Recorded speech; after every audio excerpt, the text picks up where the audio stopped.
যোগ্যতা লাগে নাকি বাবা? স্যার যখন স্কুলের ভিতরে স্যার যখন একটা ছাত্রকে প্রশ্ন করে ও যোগ্যতা অর্জন করে তখন কৃষ্ণ জিজ্ঞাসা করে, আমি প্রশ্ন জিজ্ঞাসা করতে পারবো না, আমার যদি কাছে কিছু নেবে তো আমি রাখতেই পারি। সে জায়গা থেকে একটি গান করে ধরার জন্য চেষ্টা করবো।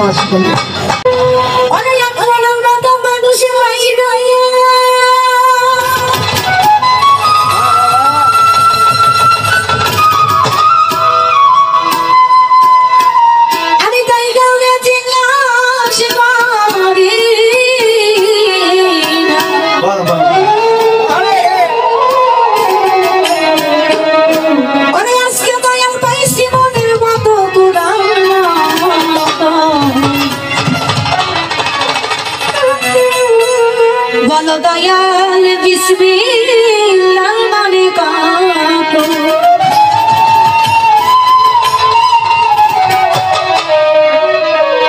কথা শুনে একটু ছোট বাজবে।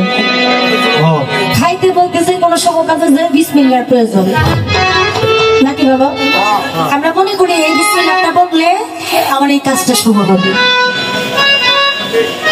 কিন্তু আসলে এই বিসমিল্লাহটা কি পড়ার বস্তু না দেখার বস্তু না খাওয়ার বস্তু, এটাই কিন্তু বোঝার বিষয়। তাই আমি এখান থেকে ধরার জন্য চেষ্টা করলাম যাতে আজকে রাত্রিটুকু শুরু হই না, এর মধ্যে যেন আমার শরীর কোনো ছায়া না পড়ে।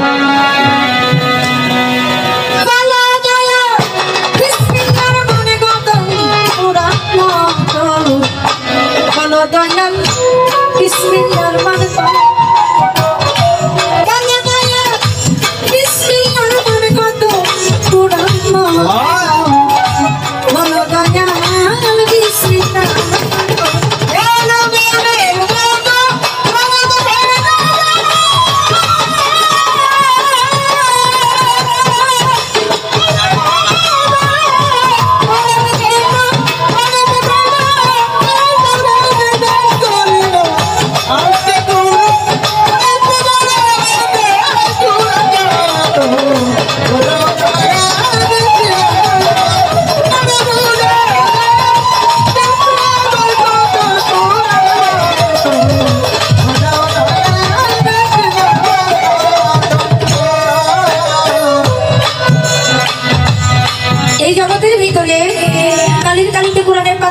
ভাষায় একটা সূরা দিতে প্রত্যেকটা সূরার উপরে পাওয়া যায়।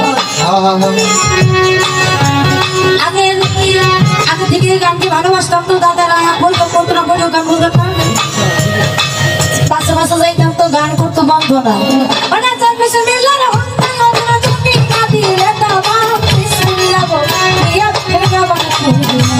আমি বিসমিল্লাহ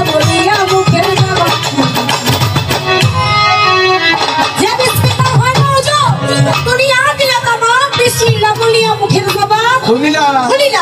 এখন এই কাগজ যদি কাটতে কাটতে এক দাঁড়িয়ে ফেলাই দিই, তামাম পৃথিবী যদি এক দাঁড়িয়ে ফেলাই দিই, কাগজকে পৃথিবীর সমাপ্ত হবে।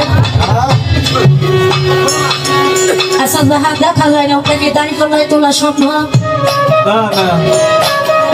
যদি ওজন করা যায় সেটা বস্তু বিশেষ নাকি? যদি এটা বস্তু না হয় সেটা মাথা জোটা করা সম্ভব না, তাহলে এখানে বোঝা যায় যে বিসমিল্লাহ একটা বস্তু। আমার জানার বিষয়ে বিসমিল্লাহ বস্তুটা কি, সেটা কোথায় পাওয়া যায়, কোথায় গেলে ইহার সম্ভব মিলে, আর সেটা সংরক্ষণ করার কায়দা কি? তাই সাধন বলেছে বিসমিল্লাহ আছে কি ধর পৃথিবীর কোথায় গো আমায় খুঁজে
কথা আমার দ্বারে ধর্মে রাখবো না, আমার এই গানটুকু আমার দ্বারে ধর্মে রাজ্য হিসেবে রাখবো। বিসমিল্লাহ আছে কি দম যে আপনি কিনে চাইতো ওজন কোথায় গোপন আমায় খুলে বলবেন। জগৎ চলে না বিসমিল্লাহ ছাড়া, তবে বিসমিল্লাহর মহাজন দ্বারা। এই জগতের ভিতরে যা কিছু আছে সকলেই বিসমিল্লাহ অনুগত। তাহলে ওহার একজন মালিক আছে, সে মালিকটাকে বিসমিল্লাহ কোথায় ছিল, কে আনিয়া তারে দিল, এখন কোথায় কালামারে বলে জানতে এই মনের বাসনা আমারই বঞ্চিত করিল না, জিজ্ঞেস করি হতে আমি নাও। সাধক আরো বলেছেন না জানিয়া বিসমিল্লাহ হারাইলে মেউকুলার শৌকু, সাধক হতন কিছু হন না তো শুনিলে কয়েকদিন পায়ে ধরে পড়ে মাইবার জিজ্ঞেস করি সেই বিসমিল্লাহ হরণ বাচ্চা করতে। এই তিনটি কথা আমার গানে দরবারে আজি রাখলাম। আমার গানে যদি মনে হয় যে আমি জন্মটা মঞ্জুর করা যাবে তাহলে যেন উনি মঞ্জুর করবেন, আর যদি মনে হয় যে মঞ্জুর করা যাবে না তাহলে নিঃসন্দেহে তিনি খারিজ করে দিতে পারেন। কোনো অভিযোগ কোনো মতভেদ আমার দলের প্রতি আমার থাকবে না। উনি যদি জবাব না করে অনেকে ভাববে যে উনি পারেন না, কিন্তু আমি তা ভাববো না। আমি ভাববো যে আমার রাখার মতো ভান্ডারটা শক্ত হয় না, কারণ ভাগ্য শক্ত হইলে আমার চাইতে হয় না দয়ের আপনা আপনি। আমি এটাই মনে করি। তোমার গানের মাধ্যমে শতকোটি ভক্তি জানাই না কেন বিয়াদবি না নেই। দুটি কথা ওনার কাছে জিজ্ঞাসা করেছি, আশা করি জবাবটা ভালোই পাবো।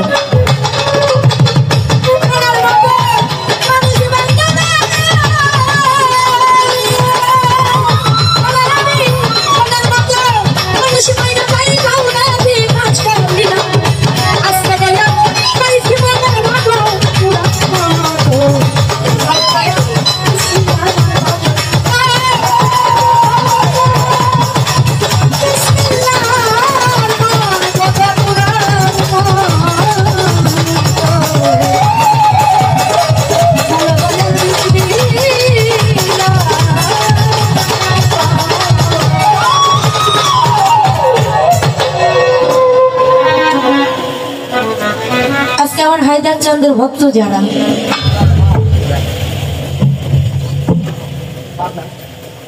বাবা উনি সার ঠিক আছে, কিন্তু ভক্তের মধ্যে কিন্তু উদিত চাঁদ।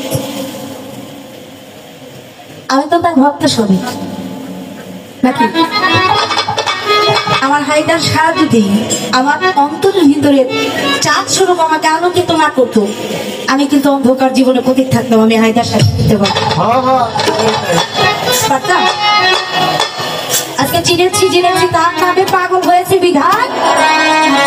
আজকে 100 টাকা মাইনে খাইলেও তার প্রতি আমরা আঙুল তুলতে পারি না, কাতো লোকে আমার হায়দার সাধু।